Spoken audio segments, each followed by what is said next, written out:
Hare Rama, Hare Rama, Rama Rama, Hare Hare, Hare Krishna, Hare Krishna, Krishna Krishna, Hare Hare, Hare Rama, Hare Rama, Rama Rama, Hare Hare. Hare Krishna,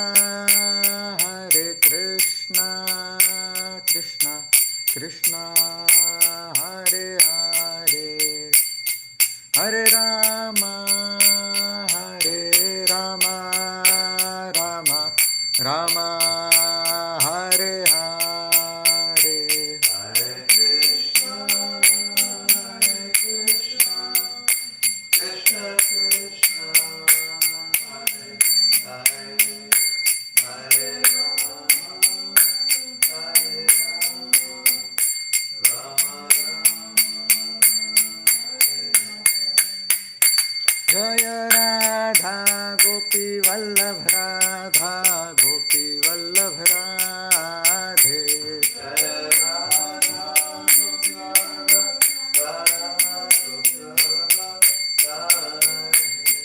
Jaya Jagannatha Jaya Baladeva Jaya Subhadra Jaya Sudarshana,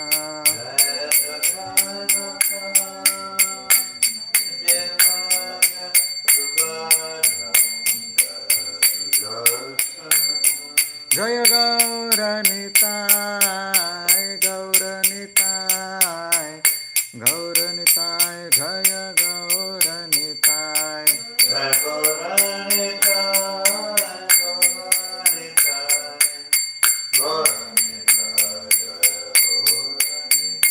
Jaya Jaya Prabhupada Prabhupada Prabhupada, Jaya Jaya Prabhupada,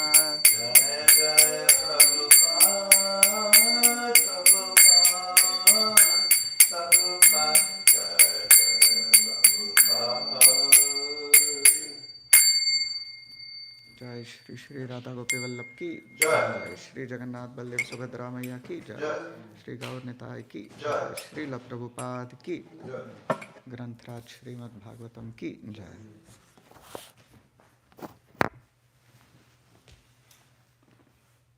Om Ajnanatimirandhasya. First we'll recite. Sorry.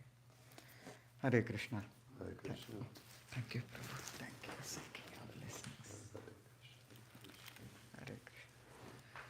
First of all, seeking blessings from Mukta Prabhu so that I can glorify this message of Bhagavatam. So we are reading from Srimad Bhagavatam, Canto 7, Chapter 13, the behavior of a perfect person, verse number 11. Okay, let's recite the Sanskrit first. Atrapyudaharanti masya jnananjanashalakaya chakshurunmilitam yena tasmai Shri Gurave Namaha. Shri Chaitanya Manobhishtam Sthapitam Yena Bhutale Swayam Rupa Kadamahyam Dadati Swapadantikam Vandeham Shri Guru Shri Yuta Patakamalam Shri Gurun Vaishnavamscha Shri Rupam Sagrajatam Sahagana Raghunathanvitam Tam Sajivam Sadvaitam Savadhutam Parijana Sahitam Krishna Chaitanya Devam Shri Radha Krishna Padan Sahagana Lalita Shri Vishakhanvitamscha.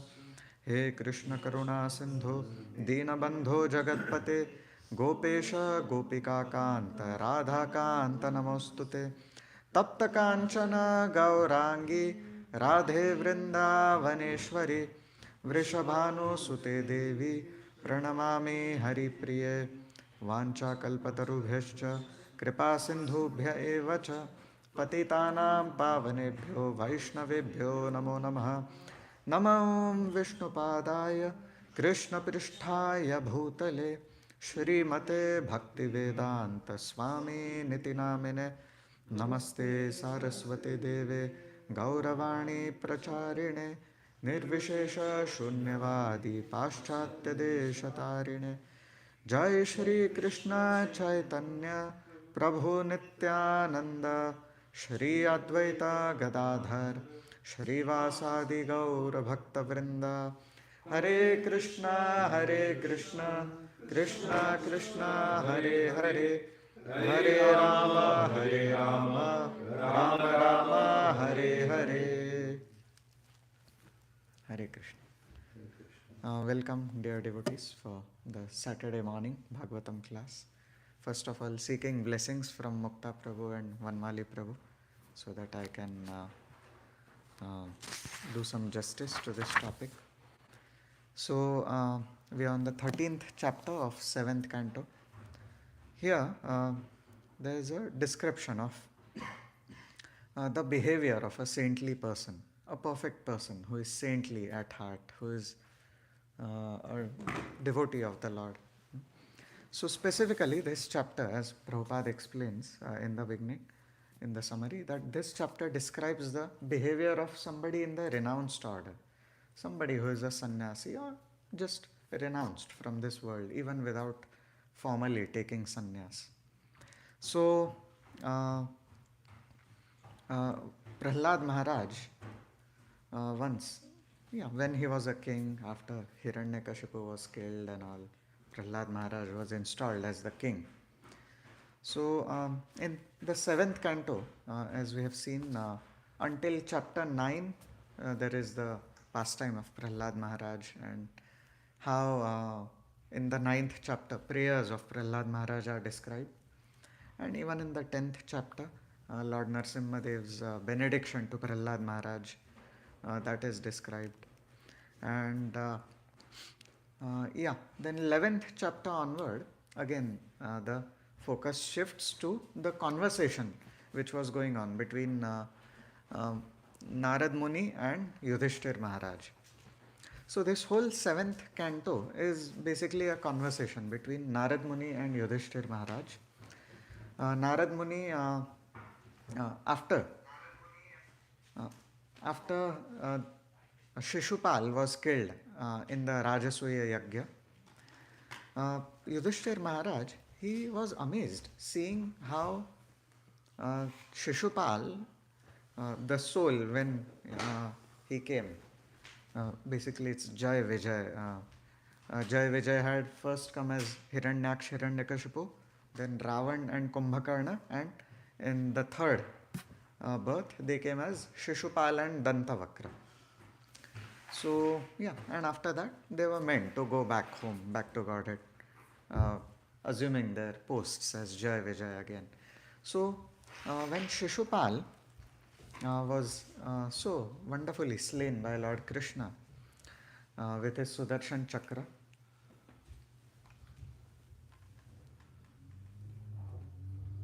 so that time everyone could see how wonderfully the soul came out of that body and went into Lord Krishna's body, and that's how he went back home, back to Godhead.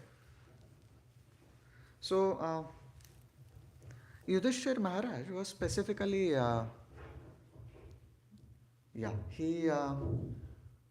Yudhishthir Maharaj was amazed seeing this.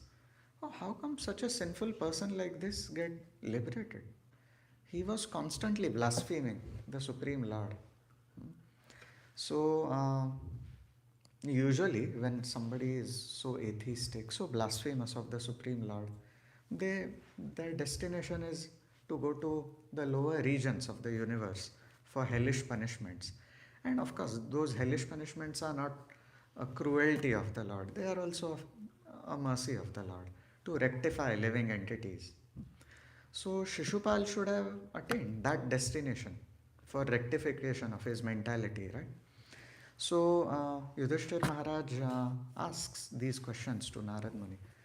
So Narad Muni explains wonderfully how Shishupal was constantly absorbed in Krishna. And because of his constant absorption in Krishna, even though he was so blasphemous of Krishna, still, because he was focused on Krishna, he was so absorbed in Krishna. While sitting, while walking, while bathing, while eating, he was constantly absorbed in Krishna, thinking of Krishna with the feeling of enmity. Now, of course, this feeling of enmity toward the Lord is not good, but he had one thing that so many of even so many sadhakas struggle for: attachment to Krishna and constant remembrance of Krishna. So, yeah, he wasn't remembering Krishna in a favorable way. That favorable attitude was missing, but still he was absorbed in Krishna. Hmm.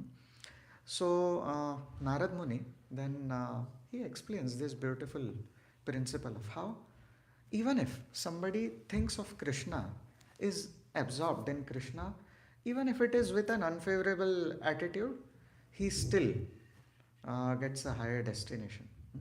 And then, what to speak of Shishupal? Shishupal, he was, yes, although absorbed in Krishna with the feeling of enmity, still his absorption led him to Krishna. And then Narad Muni describes how uh, Shishupal was the same person uh, who earlier came as Hiranyakashipu. And then Narad Muni goes into describing the history of Hiranyakashipu and how he tortured his own son. And in connection with this, Yudhishthir Maharaj expresses wonder. It is quite amazing that a father, nowhere in the history have we heard of a father being cruel to his own son. And then Narad Muni goes into the description of this beautiful story of Prahlad Maharaj and Narsimhadev, how Narsimhadev appeared into this world just for his devotee, Prahlad Maharaj. Now, before we further go into this, just one amazing detail that Rupa Goswami clarifies in Laghu Bhagavatamrita, how there was when Jai Vijay, after they were cursed and they descended into this world, first they came as Hiranyaksha, Hiranyakashipu, then Ravan, Kumbhakarna, then Shishupal, Dantavakra. Rup Goswami points out a beautiful progression in their consciousness, elevation in their consciousness. So, Hiranyakashipu wasn't constantly absorbed in the Lord. He was very demoniac and very cruel. So, but as he was destined to be killed by the Lord, the touch of Narsimhadev, it led to his elevation in consciousness. And when he was killed by Narsimhadev, he just had one encounter with Lord Narsimhadev, that final encounter, and then he was killed in that. That touch of Narsimhadev purified him and elevated him. In his next life, he came as Ravan. Now, materially, Ravan wasn't as opulent and influential as Hiranyakashipu was. Materially seeing, there's a decline. From Hiranyakashipu to Ravan, there is a decline in opulence, in power. In fact, we see in Ramayana, at one point, Ravan, when he saw that he is losing the battle and there's no hope, he goes to Bali Maharaj, to Sutala Lok, to get some help from Bali Maharaj. And Bali Maharaj, now he welcomes him, treats him nicely, like, I guess Bali Maharaj was already a devotee by this time. So Bali Maharaj still treats him nicely, and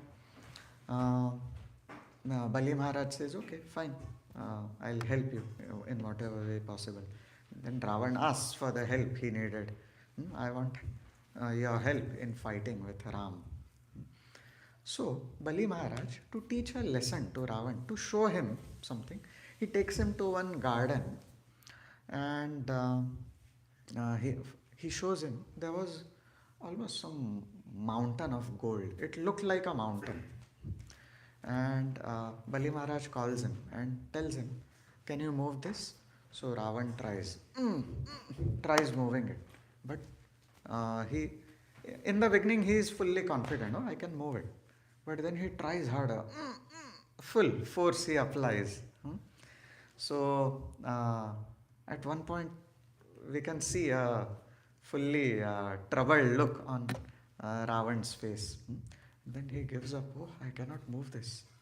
Then Bali Maharaj tells him, "In your previous life, you brothers, Ravan, Kumbhakarna, you had come as uh, Hiranyaksh and Hiranyakashipu.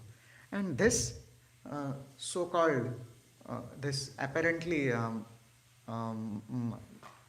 this piece of gold that apparently looks like mountain, it was the, what we call earring of Hiranyaksh when he was fighting with Varahadev. His earring fell and it landed here in this place.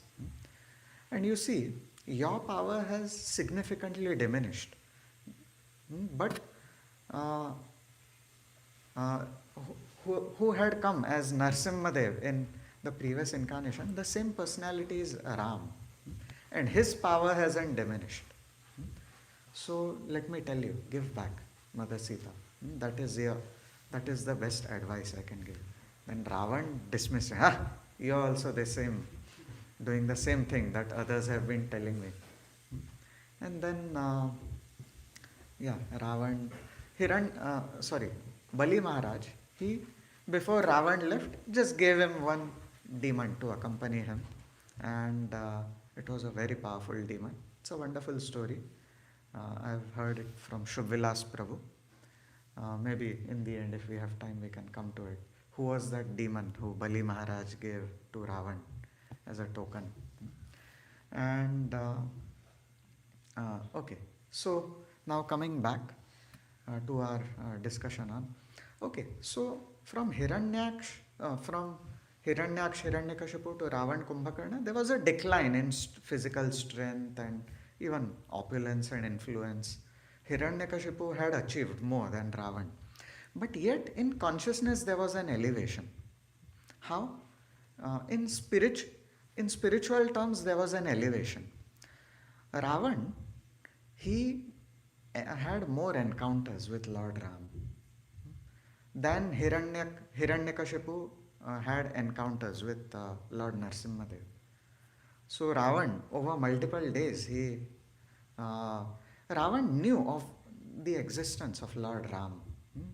Ravan had kidnapped Lord Ram's wife. So he knew there is a personality called Lord Ram. But Hiranyakashipu did not know until the fag end of his life, "Oh, I'm going to meet this wonderful incarnation of the Lord Narsimhadev." But Ravan had more interaction, more encounters with Lord Ram. He was more conscious of Lord Ram than Hiranyakashipu was conscious of Narsimhadev. So, some elevation in consciousness. And he had more encounters with Lord Ram on the battlefield over multiple days. And then later on, when Ravan was killed by Lord Ram, there was a further elevation in consciousness, in spiritual terms. There was an elevation. And when he came as Shishupal was much more conscious of Krishna than Hiranyakashipu was of Narsimhadev or Ravan was of Lord Ram. Shishupal was more conscious of Krishna. And he was so absorbed in Krishna. And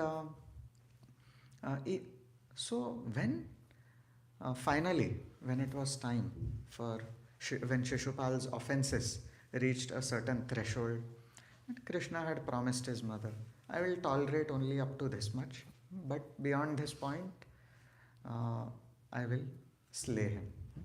So when Shishupal, and when he was speaking against Krishna, speaking so ill of Krishna in Rajasuya Yajna, Krishna tolerated all those things he was speaking about him. But when Shishupal started blaspheming the Vaishnavas, Krishna then, and anyways, the threshold had reached, so Krishna took out his Sudarshan Chakra and in a very beautiful way, he uh, killed Shishupal. And now the thing was, if there was any blood spilled, it could have defiled the whole yajna. The whole yajna would have been spoiled. But Krishna so beautifully did it that Sudarshan Chakra, when it cut off the head of Shishupal, there was no blood spilled. And so now Rup Goswami clarifies one detail in Laghu Bhagavatamrita. Okay, but then before going back to Godhead, did Shishupal still go back to Godhead with that unfavorable mentality? No. Firstly, he was already absorbed in Krishna. That absorption in Krishna is required before going back to Godhead. So he had attained that absorption. But still he was carrying that unfavorable mentality toward Krishna. But when Krishna's Sudarshan Chakra was coming toward Shishupal, at that final moment, Shishupal had this realization, oh, actually this personality who I have been absorbed in with hatred is actually my Lord. Behind the effulgence of Sudarshan Chakra, he could see Krishna in his full glory. And then, when he was killed in that state of consciousness, everything aligned perfectly well. Jai Vijay were meant to take 3 births as demons. Okay, that was fulfilled, that condition was fulfilled. And the condition required to go back to Godhead, that one has to be absorbed in Krishna in a favorable spirit. That unfavorable spirit was also cured before Shishupal could ultimately go back to Godhead. So, behind the effulgence of Sudarshan Chakra, Shishupal could see, oh, this is my Lord, this is my Master. And he was cured of even that unfavorable mentality. And thus he went back to Godhead. And then, as we have seen in the 7th canto, Yudhishthir Maharaj expresses his wonder that, oh, how can somebody demoniac like him go attain liberation? It takes a lot to attain liberation. So then Narad Muni tells him about the 3 lives of Jai Vijay, and then specifically Narad Muni goes into the detail of this pastime of Narsimhadev's appearance for expressing his love to his devotee Prahlad Maharaj. So how wonderfully it is described how Narsimhadev appeared just to make the words of his devotee come true.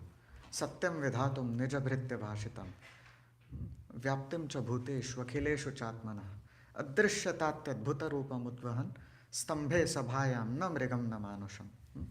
Just to make the words of his devotee Prahlad come true, the Lord appeared out of that pillar in a wonderful form. So Narsimhadev's appearance is described in this 7th canto. And then Prahlad Maharaj, he so beautifully, his prayers are described and how he ultimately has no other desire than to love the Lord, to constantly remember the Lord. Prahlad Maharaj, he says to Narsimhadev, this is described in the 10th chapter, Yadidasyasi me kaman varamstvam varadarshabha kamanam hridya samroham bhavatastu vrine varam. O my Lord, best of the givers of benediction, if you at all wish to bestow a desirable benediction upon me, then I pray from your Lordship that within the core of my heart there be no material desires. So pure devotees like Prahlad Maharaj, they don't want anything from the Lord. One devotee made one interesting point in one lecture which I heard 5 or 6 years ago, and that point really stuck with me. So a neophyte spiritualist sees God, sees Krishna as the fulfiller of desires, the fulfiller of all desires. But an advanced spiritualist like Prahlad Maharaj sees God, sees Krishna as the fulfillment of all desires. not as the fulfiller of all desires. Krishna is the fulfillment of all desires. So we can see that in pure devotees like Prahlad Maharaj. So, then Prahlad Maharaj becomes the king. And now the conversation that's going on between Narad Muni and Yudhishthir Maharaj, in that conversation, the story of Prahlad Maharaj was described.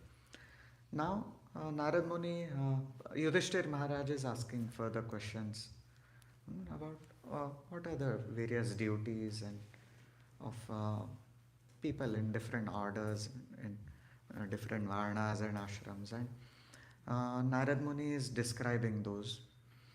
And in those descriptions, when Narad Muni comes to describing the behavior of sannyasis or those who are renounced from this world, again Narad Muni, he starts describing this story. And very beautifully we can see how Narad Muni, although Prahlad Maharaj is his disciple, Narad Muni is so profusely glorifying him. So we can see Narad Muni doesn't have these kind of feelings. Oh, I have preached to him. He should be considered lower than me. No. Yeah, even though I may have preached to him, he is an advanced devotee. And Narad Muni is admiring his own disciple. So we can see on the transcendental plane, there is no envy, there is no competition. So Narad Muni, again, he starts describing a story that glorifies Prahlad Maharaj and one more devotee. So when Prahlad Maharaj was a Grihastha, a king, he had this desire to go and to study the behavior of saintly personalities. And so once Prahlad Maharaj, while it appears from the descriptions, devotees can please correct me, it appears Prahlad Maharaj was in a plane, like something like Pushpak Viman, and he noticed there was this saintly person. Or was he traveling by some Viman or? By walk? No, he came to forest like that description. Oh, okay. Yeah, maybe that detail I did not get correct. Yeah, when he meets this Brahman, Avdut Brahman. Okay, so whatever mode was of travel he was on. So Prahlad Maharaj in his travels, he wanted to study saintly personalities. He wanted to meet different kinds of saintly personalities. And it's a very glorious desire actually. In fact, even in Ramayana we see when Lord Ram was asked to go on the exile, 14-year exile, everyone was so sad. But Lord Ram, he did not express any sadness. He rather said, oh, I anyways always desired to associate with saintly persons in the forest. So these 14 years will give me an opportunity to meet various saintly personalities. So similarly, oh yeah, Vidurji also. He, when Duryodhan asked him to leave the kingdom, Vidurji, he enthusiastically left. Oh yeah, this is a wonderful arrangement of the Lord, so that I can associate with saintly persons. So Prahlad Maharaj was in a similar way. He was on an expedition to meet saintly personalities, to speak to them, to ask them how they came to Krishna consciousness. So even in ISKCON, so many videos we have, different disciples of Prabhupada sharing how they came to Krishna consciousness. It's worth watching those videos or even listening to those audios. To understand how somebody came to Krishna consciousness is in itself an exciting part of Krishna consciousness. How Krishna's mercy comes to living entities in so many different and amazing ways. All devotees have a wonderful story to share. So, Krishna's hand wonderfully plays a role in the lives of all devotees. So, Prahlad Maharaj, while traveling like this, he comes across this saintly personality who was just lying down yeah, hardly had any clothes on him, just a loincloth, and he was just lying, almost like a python. So therefore, even in this section, there is this Ajgar Vritti described. So then Prahlad Maharaj comes to him, starts talking. Um, Sir, I see that you are not doing anything.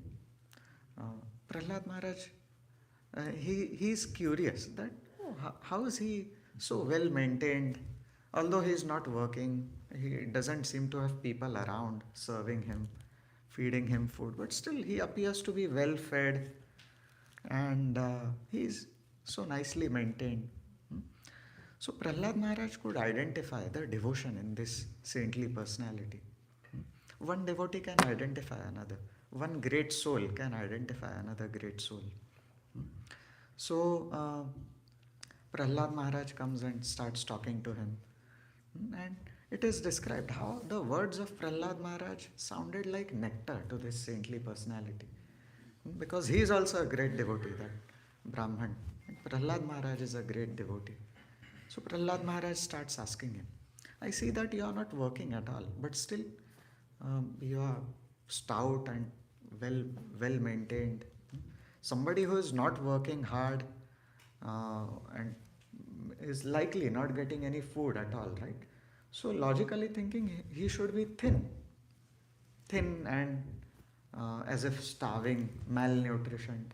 But no, this saintly Brahman, he was well maintained. So Prahlad Maharaj is curious. And Prahlad Maharaj knows that this Brahman will speak glories of the Lord. He will speak to me how the Lord is maintaining me. So, in this connection, it is worth mentioning how the way the Lord maintains all living entities is a wonderful pastime of His. He is maintaining all living entities. And knowing this can make us fearless. So, once in 2018, I had gotten a chance to live with Navina Nirat Prabhu. He's a famous book distributor. So, for a period of 1 year, I got to stay with him. He was in Silicon Valley that time. So, every week, he would go and meet Vaisheshika Prabhu. And then in the ashram where we were staying, we used to have morning Bhagavatam classes. And we really used to look forward to his turn. In turns, we would all give Bhagavatam classes, but his classes used to be very ecstatic, full of realizations. So, in one of the classes, he was sharing with us how, in his recent interaction with Vaisheshika Prabhu, he was sharing how they both were discussing how the Lord has maintained them. They both haven't done any formal jobs or anything. They've just distributed books throughout their lives. And still, the Lord has maintained them so nicely. And in having this discussion, they were sharing that joy of glorifying Krishna, as Krishna describes in the 10th chapter of Bhagavad Gita. Mat chitta mat gata prana bodhayantah parasparam kathayantascha mam nityam tushyanti cha ramanti cha. So the specific topic of their discussion was how the Lord maintains everyone and how the Lord has maintained them. And by that time they were both. Vaisheshika Maharaj was just above 60 years of age. Navina Nirat Prabhu was somewhere between 50 and 55. And they were rejoicing in this discussion, how the Lord has maintained them. They haven't done any job. They have only done service and through book distribution and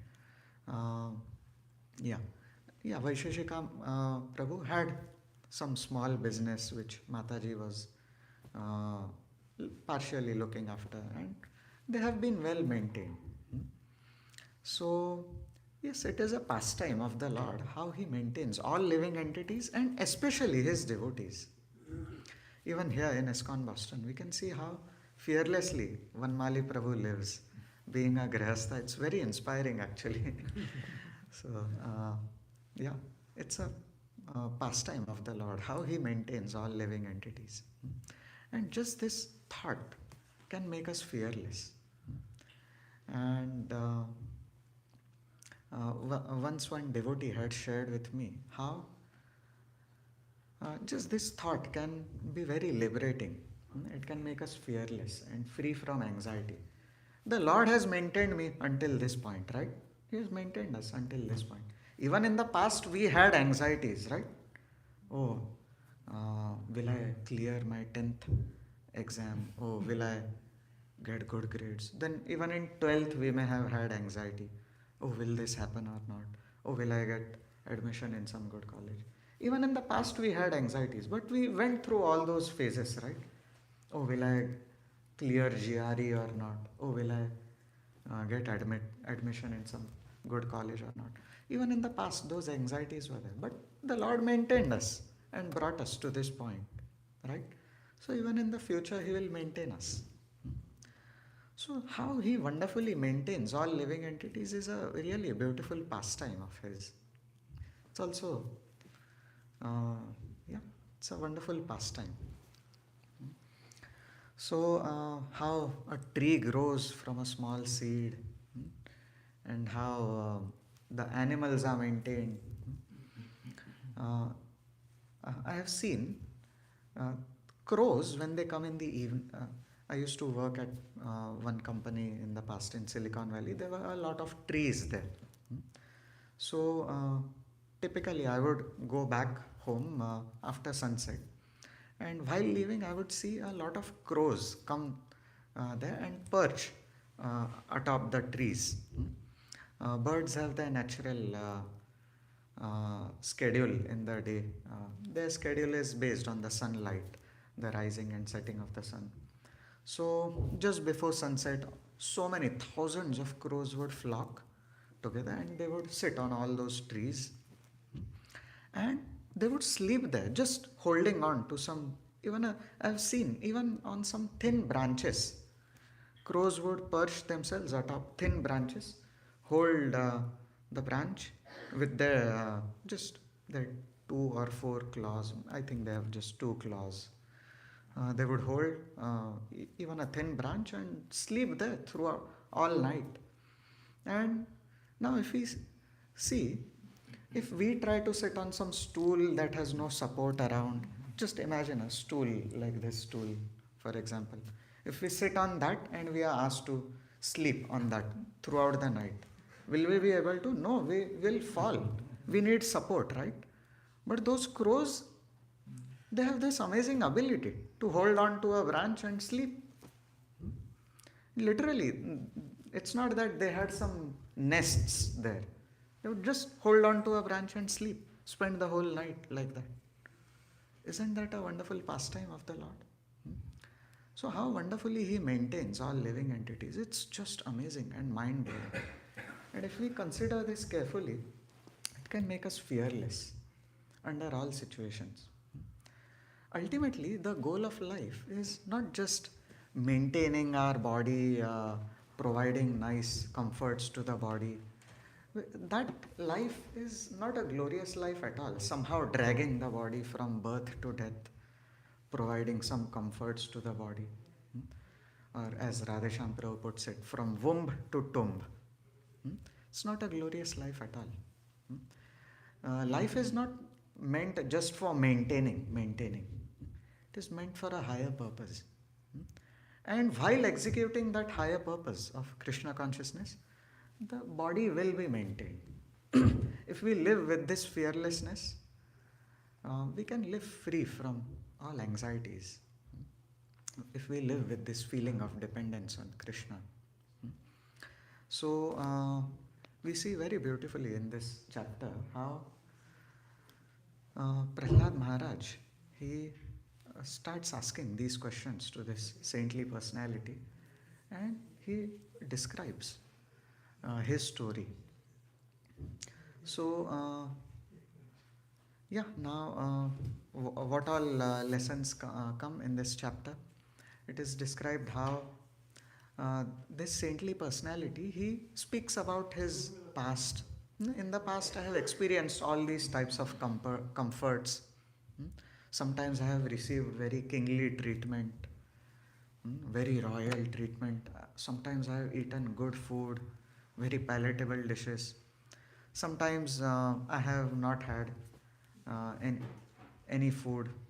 I have not received good food and I have had to starve. Sometimes I have traveled on palanquins and all types of amazing conveyances, but sometimes I have just been a vagabond, not receiving attention from anybody at all. Hmm. It appears he is describing, it appears he is able to look into so many of his past lives when he is describing his story. Hmm. And he shares how ultimately this hasn't been the goal of life at all. He also talks about male female union in this world. This saintly Brahman says, I have seen how a man and a woman come together with the hopes of enjoying in this world, thinking that it will expand their happiness. But all I have seen is that they receive contrary results. Uh, the hopes of enjoyment with which they enter into a union with each other, those hopes are never fulfilled. The promised pleasure is never delivered. So it is only in imagination.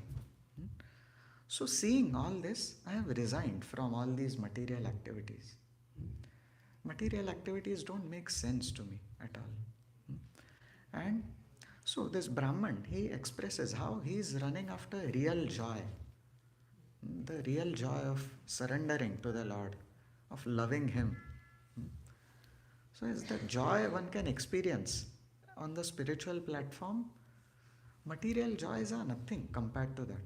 For a devotee who is experiencing higher pleasures, pleasures of this world, they are like sewage. Who would like to dip a cup into that dirty sewage? Sewage that flows through the ground, all people's waste. Who would like to dip a cup into that and drink it? It's so dirty and obnoxious, right? So for a pure devotee, pleasures of this world, they mean nothing. Because a devotee is experiencing higher joys. How wonderful is the transcendental vision of the pure devotees. Because they are enjoying a different pleasure internally. If we see in Bhagavatam, even in the case of Jad Bharat, Jad Bharat also lived this mode of life. Just like this Brahman who Prahlad Maharaj is meeting, Jad Bharat also lived this mode of life. He was so fearless and fully dependent on the Lord. It is described how Jad Bharat, when his father, he had a very loving father, and his father tried in so many ways to teach him, make him a Sanskrit scholar and teach him all the Brahmanical conduct. But Jad Bharat, he would intentionally act like a fool. And as Radha Govind Maharaj very nicely describes, if he had acted like intelligently and if he had shown his real side, as Jad Bharat had so much knowledge, he was a pure devotee of the Lord. He remembered his past lives. Even as Bharat Maharaj, 2 lifetimes ago, 2 lifetimes before this, he had attained the Bhav stage. But just because of one small mistake, it delayed his going back to Godhead. So he remembered all this. If he had shown his knowledge, his wisdom, so many other people in the town would have come offering their daughter to his father. मेरी बेटी की शादी करा दो आपके बेटे से. He didn't want to get entangled into all this. So he acted like a fool. And when his father passed away, his step-brothers, they did not treat him nicely at all. They would give him burnt rice and they didn't treat him nicely at all. And they would engage him in some animal-like work. So he didn't mind at all. And whether good food or bad food, he just ate it. He saw food as something to maintain the body. And Then at one point, some dacoits, they saw him.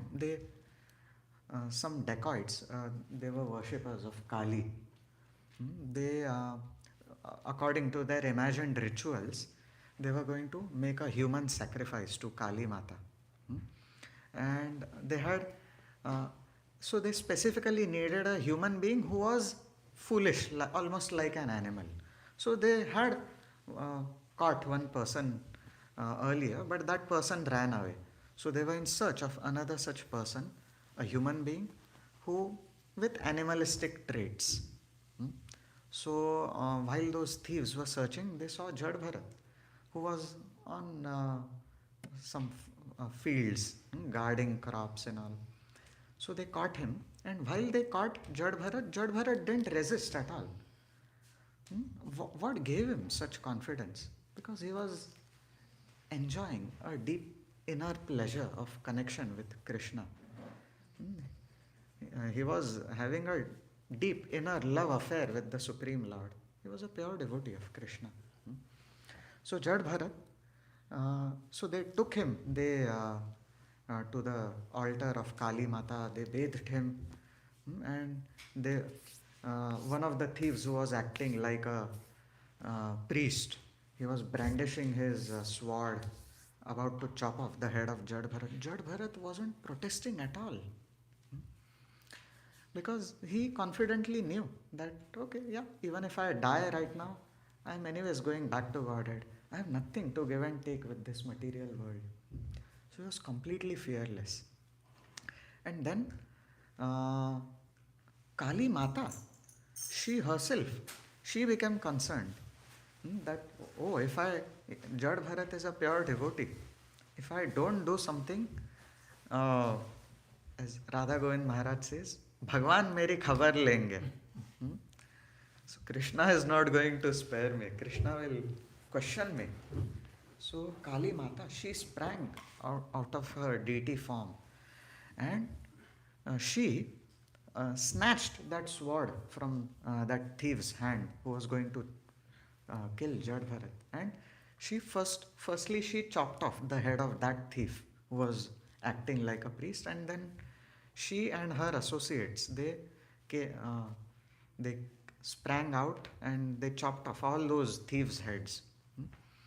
And Jad Bharat, even while watching all this, he is not disturbed at all seeing all this massacre. He's just remembering the Supreme Lord.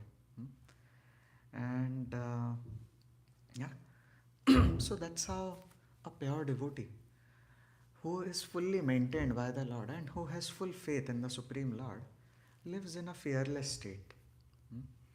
And his eyes are fixed on something higher. So similarly, Vritrasur, if we see Vritrasur in the pastime of his fight with Indra, we see how fearless he was. He, even when Indra had the Vajra, the thunderbolt, which was based on the advice of Lord Vishnu himself, Vritrasur, he had knocked out Indra, and Indra had lost his confidence. Even the Vajra had fallen from his hand. And Vritrasur, he said to Indra, come on Indra, pick up that Vajra and kill me. Don't you have faith in Lord Vishnu's instruction? Lord Vishnu has himself ordained that this happen. So don't lose your faith in Lord Vishnu's order. Pick up the thunderbolt and slay me. In this, you will be victorious, and even I will be victorious. I will go back to Godhead. So Vritrasur was so brave, fearless, unconcerned, because his eyes were fixed on going back to Godhead. So for a devotee whose eyes are fixed on attaining that highest perfection of Krishna Prem, and devotees go back to Godhead even while living in a material body, their consciousness goes back to Godhead while living in this body. And then, yeah, even at the physical level, they go back to Godhead after leaving this body. So, yeah, devotees, they are running after that highest truth. And they are not enamored by things around. And yes, I'm very far from this platform. And but pastimes of these pure devotees, these are our hope. They give us faith and fearlessness. So, yeah, in this we pastime we see how this Brahman, he lived with Ajgar Vritti. Ajgar Vritti, it's a terminology used to show how, just like pythons we see they don't work hard. So in this chapter itself, it is described, this saintly Brahman, he describes to Prahlad Maharaj how he learnt lessons from a bumblebee as well as a python. From a bumblebee, he learnt how not to work too hard. We see how bumblebees work so hard, going from flower to flower, collecting nectar, and they create bee combs. Those bee combs, they are very advanced structures. Human beings cannot replicate them.